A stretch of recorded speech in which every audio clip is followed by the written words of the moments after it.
Mantap, lanjut. Bentar, Mbak yang di belakang dulu. TI.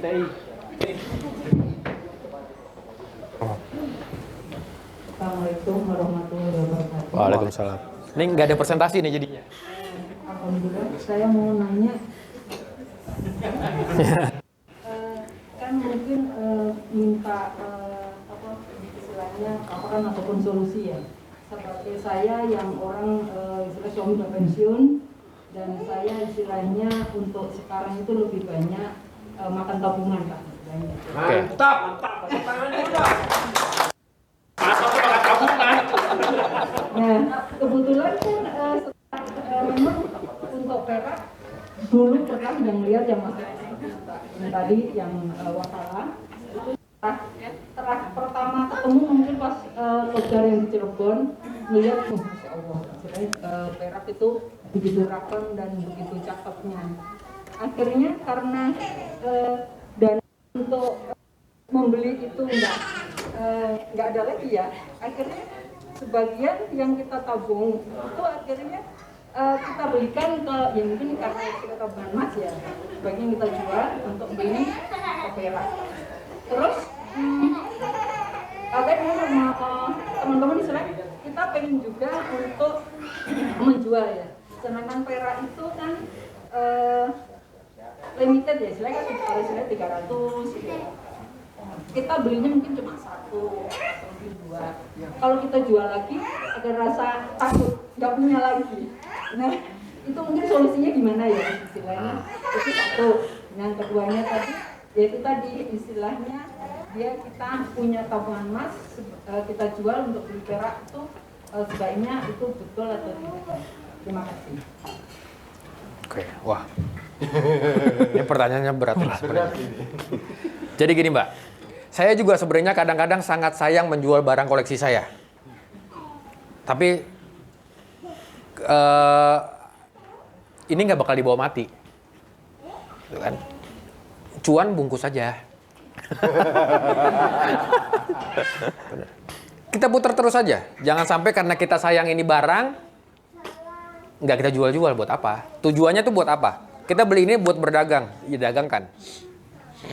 Kecuali memang kita beli ini memang buat disimpan, ya simpan. Kalau cukup rezekinya, beli 2, yang 1 dijual, yang 1 simpan. Dua-duanya berarti ya. Betul. Jadi tergantung di kitanya. Tadi sayang nih mau dijual. Ingat dulu, ini beli tadi buat apa? Kalau kita belinya memang buat dagang, dagangin. Mbak Elin tadi tuh, nih tadi saya jadi buka rahasia, yang koin merah itu punya saya. Dibeli sama Mbak Elin. Sayang banget, dia maksa banget. Berarti udah cuan ya? Cuan. Karena barangnya susah lagi. Sekarang saya mau nyari barang itu nggak dapat lagi. Om Jaswa tiba-tiba dapat.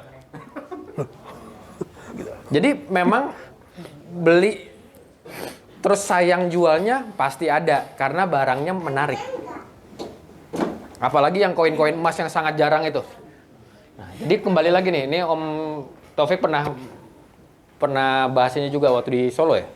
Iya. Kita ini sebagai apa? Kita membelinya sebagai investor kah?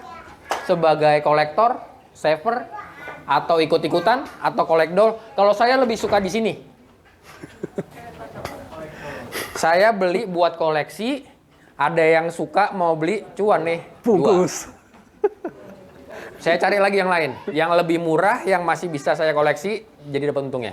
Saya punya 10 koin, saya jual dengan harga profit 10% per koin. Kalau saya laku 10 berarti kan saya punya modal buat beli 11. Yang 1 gratis. Bayangkan nih. Jadi paling suka di sini. Kesenangan saya untuk berburu sesuatu dapat. Dagangnya juga dapat, cuannya juga dapat. Waktu itu siapa lagi juga? Pasti siapa yang koleksi panda di sini? Yang berternak panda. Dari tahun berapa, Om? 2010 sampai 2024. Berarti ada 14 keping koin. Kalau ada yang mau jualnya 1 set, dijual nggak? Jual. Asal untung. Asal. Itu sayang loh. Tahun 2010 sekarang susah nyarinya. Banget. Saya punya 2. Tuh kan? Koleksinya mulai tahun berapa, Mas? Enggak, operan dari teman. Oh. Mulai beli perak itu dari tahun berapa? Dari 2022. Oh. Baru sekitar 2 tahun. Dia tapi kan ada kesenangan sendiri mengumpulkan itu menjadi set. Seharusnya bisa lagi dari tahun 1986 kan, cuman kan harganya udah terlewat mahal. Jadi dari 2010 sampai 2024. Ada yang pandainya 3, ada yang pandainya 1, ada yang pandai lagi merosot, beda-beda lah. Iya, jangan ketawa beneran. Iya kan ada pandai main perosotan. Kita senang mencarinya. Ini udah ada nih, ada duit nih, gue mau cari yang 2009. Nyarinya itu susah, tapi kalau dapet senang. Tapi ada yang mau beli nih. Kalau saya jual. Terus saya pelihara kukabura. Saya pelihara koala. Ganti-ganti aja. Pelihara komodo. Pelihara komodo. Pokoknya apapun. Memang akan sayang sama barang yang cantik itu. Tapi kalau memang kita tujuannya koleksi aja, jangan dijual. Tujuannya mau didagangkan, dagangin. Walaupun cuma 1. Om Taufik ini selalu beli, tapi tidak pernah dia jualan.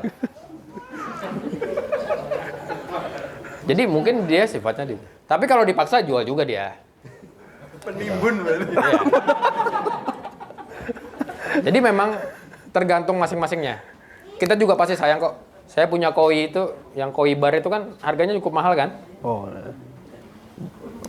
Ada bar gambarnya koi 100 gram, dia 1 pasang. Dipaksa beli. Saya sayang banget itu, koin itu cuma ada 20 biji di dunia. Tapi ada yang maksa beli, ya udah deh. Daripada ini juga kasihan dia nggak bisa tidur, terus nggak ada yang tahu umur ya Mbak. Kalau saya besok mati juga saya nggak bawa itu koi kok. Biarin aja berputar. Siapa yang punya koi? Nah tuh. Tuh, bawa. Oh nggak bawa. Ya, Ada yang bawa koleksi koinya nggak? Koi bar. Koi. Foto ada foto. Video banyak. Video. Om Alif punya kan?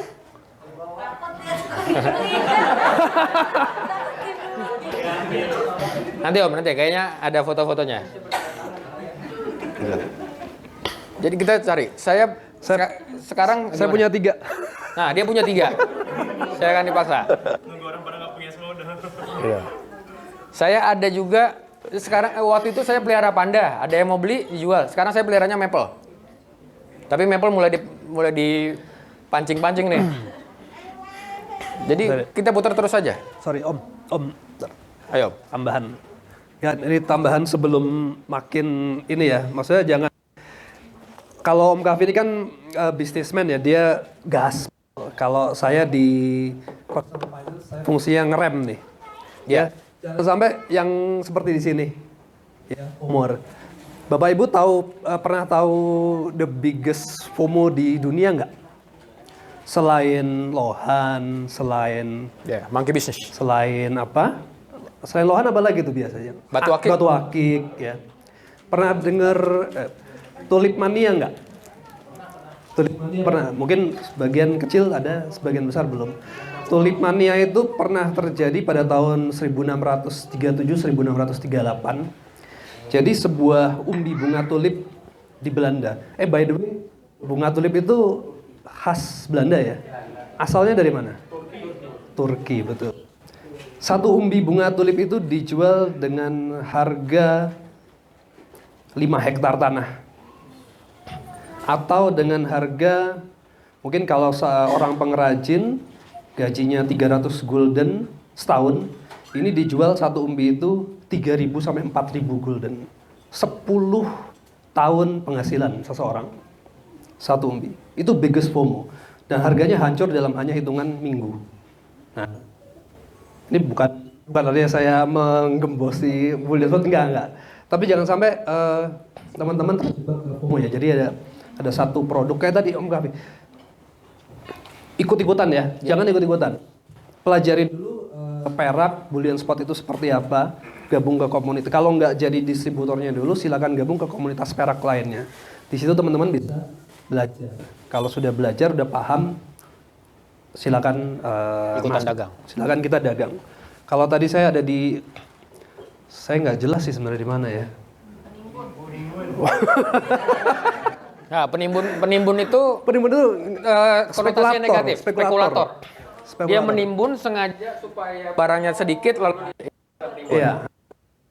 spekulan. Kayaknya Om saver deh. Saya ada di kolektor untuk beberapa item. Saya juga. Saya kolektor sih. Saya ready untuk menjual apabila harganya cocok. Iya Mas. Koi. Sama satu lagi saya mau ngomong mengenai ini ya. Jadi tadi harta semua nggak akan kita bawa mati ya. Itu tadi yang saya maksud dengan perencanaan keuangan itu untuk mencapai tujuan hidup. Jadi kalau Bapak Ibu berdagang, berinvestasi, perak itu bisa membuat Bapak Ibu mencapai tujuan-tujuan keuangan. Harapannya dengan mencapai tujuan keuangan tadi, itu bisa membantu pencapaian tujuan hidup. Jadi tujuan itu kita bagi 3. Satu, tujuan hidup di akhirat, yang di sini saya percaya Bapak Ibu pasti pilihnya surga. Sama tujuan hidup di dunia, mau jadi apa di dunia ini. Bapak Ibu pengen dikenang sebagai apa? Om Kafi mungkin pengen dikenang sebagai seorang pengusaha perak yang mampu membawa manfaat untuk distributor-distributornya mencapai tujuan keuangan. Nah, itulah tujuan hidup di dunia. Untuk mencapai tujuan hidup tadi, Om Kafi menggunakan tujuan keuangannya. Gua harus bisa invest di perak, gua harus bisa educate teman-teman di perak. Itu tujuan keuangan. Jadi kalau teman-teman siapapun, mau investor, mau kolektor, kolektor, kalau itu bisa membantu tujuan hidup Bapak Ibu di dunia, harapannya bisa membantu ke akhirat. Tuh, esensinya gitu. Cukup menjawab Pak? Kurang. Kalau kurang nggak apa-apa, kita diskusi. Bagaimana melepas rasa sayang terhadap koin itu? Pas aja cuan bungkus. Gimana? Saya terus. Banyak kan? Tambah sore. Terima kasih. Assalamualaikum warahmatullahi wabarakatuh. Waalaikumsalam. Kalau pemula yang ingin membeli untuk perak, caranya gimana? Atau yang langsung kecil-kecil dulu atau yang besar? Oke. Terima kasih. Sip, ini akan menjadi pertanyaan. Kalau misalnya nanti tadi berminat menjadi pedagang, pertanyaan seperti ini pasti akan banyak banget. Akan berulang. Tujuannya untuk apa dulu, Mbak? Untuk tabungan atau untuk investasi? Untuk tabungan beli yang semurah. Murah itu berarti harus besar. Emas 100 gram lebih murah daripada emas 1 gram kan? Bener nggak? Emas 100 gram lebih murah daripada emas 1 gram. Harga per gramnya. Jadi perak 250 gram atau 50 atau 10 oz atau 500 gram itu lebih murah dibandingkan koin 1 oz. Itu kalau lihat besar atau kecilnya. Tapi kembali ke diri kita, budgetnya berapa? Kita punya tabungan berapa nih? Cuman 500-600, berarti beli koin. Yang bentuknya koin. Yang kita suka dan beli yang generik. Supaya kalau tabungan tadi, berarti kan kalau butuh kita harus jual. Supaya nggak rugi. Kalau budgetnya besar, batangan itu lebih bagus atau? Kalau budgetnya besar, untuk tabungan, batangan lebih bagus. Budgetnya besar, untuk investasi, beli yang barang langka. Yang rare. Yang sulit dicari, yang orang lain nggak punya. Saya jual koin Maple Leaf itu ke Mbak Elin berapa, Mbak? 4,5 juta. Sekarang saya 6 juta, 7 juta saya beli, saya mau. Tapi dia nggak mau. Karena barangnya cuma dia gitu. Kan enggak contoh. Jual juga. Cuma dia ini. Jadi Lepas itu, juga sama dia. itu jadi patokannya. Punya uang, kita tadi makanya perencanaan keuangan itu kita harus pahami. Kita beli apa untuk apa. Gitu. Ini punya uang 20 juta buat tabungan. Tabungan ya. Berarti beli yang generik. Di emas juga beli emas cukim. Kalau yang buat investasi tadi yang batangan. Buat tabungan yang besar beli yang murah. Berarti batangan murah. Buat investasi, beli yang langka-langka. Tapi tahu ya, investasi itu mengandung risiko. Ya, mengandung risiko. Ya, risikonya tadi kita kan nggak tahu kalau kebakaran, kalau tiba-tiba ada yang nggak suka. Tapi jangan salah, kadang-kadang koin-koin generik itu bisa tiba-tiba harganya melambung. Siapa yang ngerasain tiba-tiba koin Elizabeth mati, harga koin Elizabeth jadi naik? Koin itu jadi koin gambar terakhir Queen Elizabeth. Setelah itu Charles. Charles sekarang jadi harganya murah, tiba-tiba Charles cancer. Berarti ini ada kemungkinan, kita nggak tahu ya.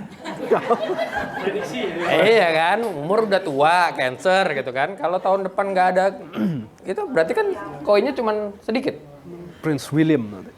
Jadi Prince William. King William. Gitu kan? Itu padahal koin generik loh. Tapi ada nilai historis tiba-tiba di situ. Gimana? Silakan. Tuh banyak. Gak apa-apa, diskusi terus. Mbak. Satu-satu. Yap. Untuk pertama ini saya mendapatkan perak dari mana? Oh, mendapatkan dari mana? Komunitas atau gimana? Atau ke Antam? Saya belum tahu. Oke. Jadi setelah kita tahu kita punya budget berapa, kita tahu mau beli apa dan di mana, berarti di mananya? Di mananya? Di komunitas yang sudah ada boleh. Di Tokopedia juga ada, di Shopee juga ada. Perak ini sekarang sudah cukup lebih mudah dibeli dibandingkan beberapa tahun yang lalu. Saya pulang kuliah, saya mau beli atau jual itu nggak dapat itu. Koin itu nggak bisa didapat, susah didapatnya. Sekarang saya mau beli, Tokopedia banyak. Kalau ada komunitas-komunitas mulai ditanya nggak apa-apa. Saya mau koin ini buat ini, budget saya segini. Pasti ada yang nyariin. Koin perak bar Antam harganya mahal, tapi ada yang suka, jadi beli Antam nggak apa-apa. Lebih mahal daripada Heraeus dari Jerman. Itu harganya barangnya lebih gramasinya lebih besar. Tapi nggak suka, sukanya Antam, ya apa-apa beli aja. Yang budgetnya sesuai, yang kita suka. Di mananya yang kita percaya. Tokopedia kadang-kadang juga suka ada yang nakal. Kalau Mbak kenal sama siapa pedagang perak, Mbak tanya aja. Dan bandingkan harganya. Enggak, ntar Om yang belakang itu dulu. Siap.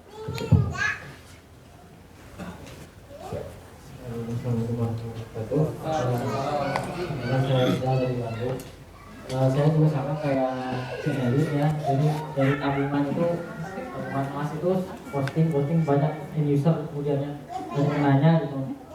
Alhamdulillah kalau emas itu perputaran keluar masuk barangnya cepat gitu kalau emas. Kalau perak itu maksudnya agak Belum liquid ya. Kata tadi kata Mas Kapit tadi kalau di luar tuh orang udah lumrah ya dengan koin perak ya. Maksudnya berarti cepat ya, liquid ya kalau di Eropa misalnya gitu ya. Ya. Atau gimana saya Gini. nggak tahu saya. Tidak seliquid emas juga. Jadi sebenarnya tergantung beberapa negara. Cuman memang lebih liquid di sana dibandingkan di Indonesia. Nah, berarti koinnya udah Yes. banyak ya. Karena memang tiap tahun negaranya mengeluarkan. Berarti problemnya berarti diproduksi kurang banyak atau gimana ya? Atau misalkan orangnya kurang teredukasi gitu. Ya. Kalau menurut saya pribadi, kita banyak yang nggak tahu soal koin perak itu bisa dibeli. Nah, jadi ketika saya posting perak misalnya, apalagi kalau perak luar negeri misalnya Maple atau apa gitu, orang tuh nanya, ini ada sertifikatnya nggak? Ini asli? Oke. Nah kayak gitu, jadi Ya. kalau misalkan kan biasanya kalau Antam ada sertifikatnya gitu, Oke. Jadi orang-orang tuh ada end user baru, kalau ini mah dapat end user baru tuh agak kurang. Ya. Siap, betul. Memang itu kendala kita di sini. Kendala kita di sini tuh kita tadi saya sudah bilang, kita tuh Antam minded. Kita taunya emas itu harus dalam kemasan ada sertifikatnya. Coba deh beli emas di luar negeri. Dikasihnya udah gitu aja, itu koin itu udah. Sertifikat, betul. Sertifikatnya di mana? Sertifikatnya di koin itu. Beratnya berapa, kadarnya berapa, keluaran siapa. Misalnya keluaran Royal Canadian Mint, kita cek benar nggak ada di Royal Canadian Mint. Oke, diameternya sekian, timbang aja kalau nggak salah, kalau nggak sesuai, berarti itu palsu. Makanya kenapa namanya logam mulia, tidak bisa ditiru dengan logam lain. Koin bullion spot misalnya diameter 38 mili, ketebalan 2 mili, berat 31,1, timbang, ukur. Kalau nggak sesuai, berarti itu bukan perak. Bahkan jika ditiru dengan emas yang harganya lebih mahal, ukurannya tidak sesuai. Zinc sama alloy bisa mirip. Emas dan perak tidak bisa diserupai. Itu makanya namanya dia mulia. Gitu. Jadi kalau orang pasti nanya sertifikatnya di mana? Ya di situ sertifikatnya, ada tulisannya itu. Sertifikat apa sih? Kita memang di Indonesia itu terlalu banyak kitanya memang sudah terpaku dengan harus ada suratnya.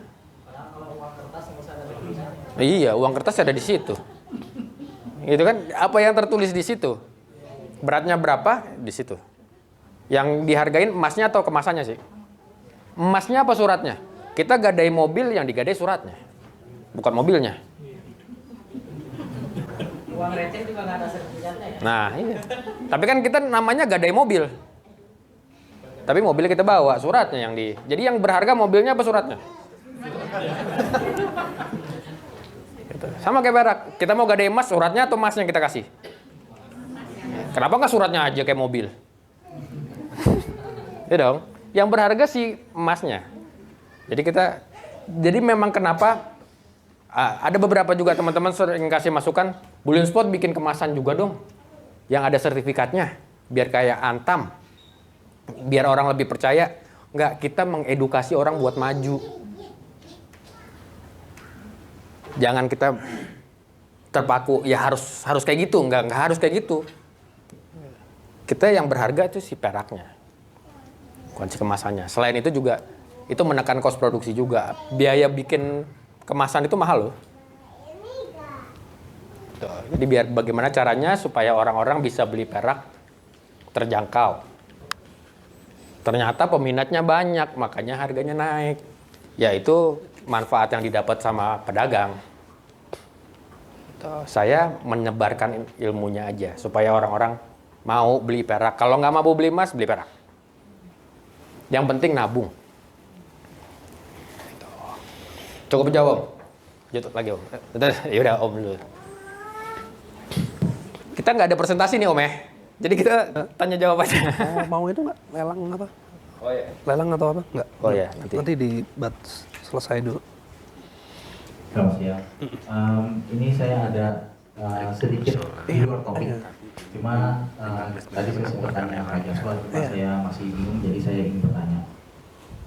Waktu saya bergabung di komunitas ini, saya tiba-tiba teringat waktu saya masih kecil, sekitar tahun 80-an, mulai dari tahun 80 sampai tahun 90, saya setiap kali kalau ayah saya kalau misalkan saya sekolah dapat nilai 100, saya dikasih ada uang kuno, ada perangko kuno zaman Belanda zaman dulu. Iya. Ada uang koin itu ada yang bolong di tengah, ada yang segitiga di tengah, yang tahun 1800, 1820, 1860 itu yang udah lama banget. Dan ayah saya bilang ini jangan jual, kalau memang dijual pun nggak bisa laku kecuali jual di lelang. Nah pada saat itu saya nggak ngerti karena masih kecil ya. Tahun 90-an itu saya tahu, saya ke tempat balai lelang namanya itu di Cikini di Jakarta. Itu tempat balai lelang khusus buat perangko, koin kuno, dan uang kertas. Uang kertas kuno pun juga saya ada masih zaman Belanda, masih sebelum Indonesia merdeka.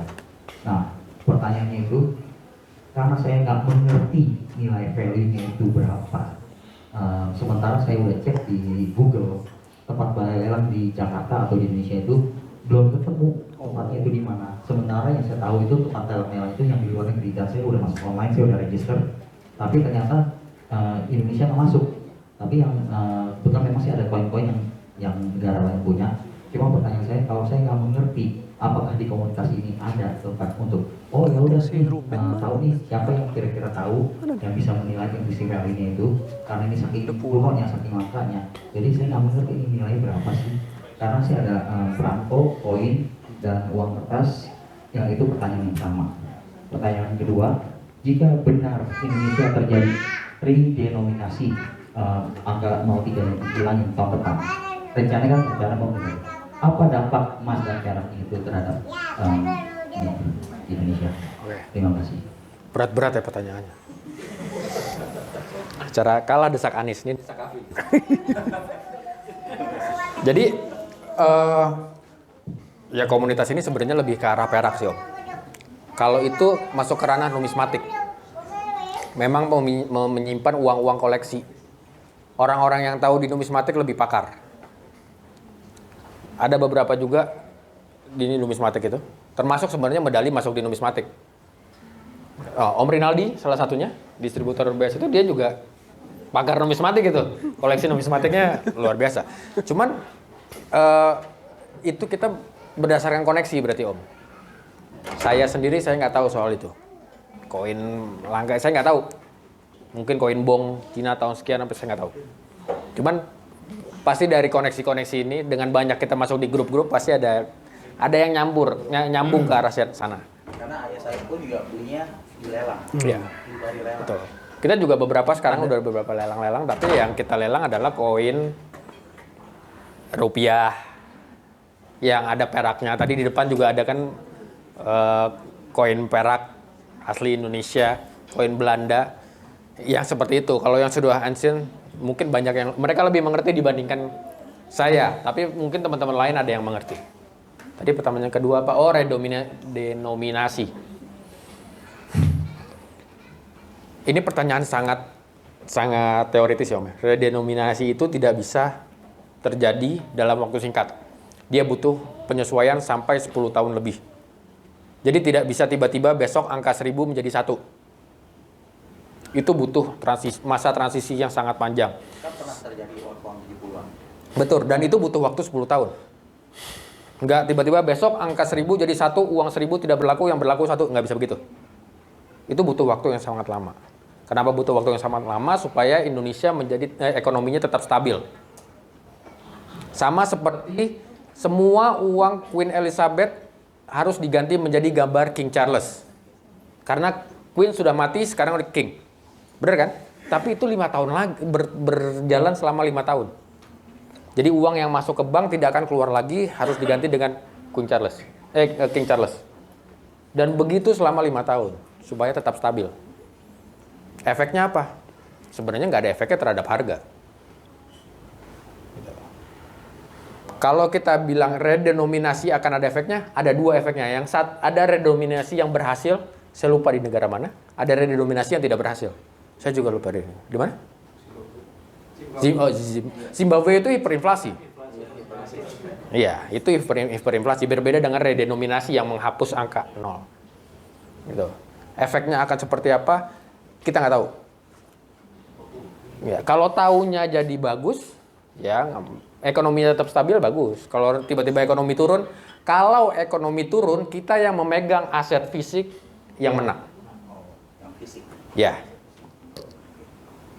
Kalau ekonomi tidak stabil ya, tiba-tiba riot lagi, crash kayak tahun 1998. Yang megang emas aman. Gitu. Yang megang dolar untung pada saat itu. Yang megang rupiah boncos. Tuh. Biar bagaimanapun aset fisik menjadi safe haven. Emas, perak, generic, collectible di saat krisis itu tetap paling bagus. Zaman corona yang megang saham nangis.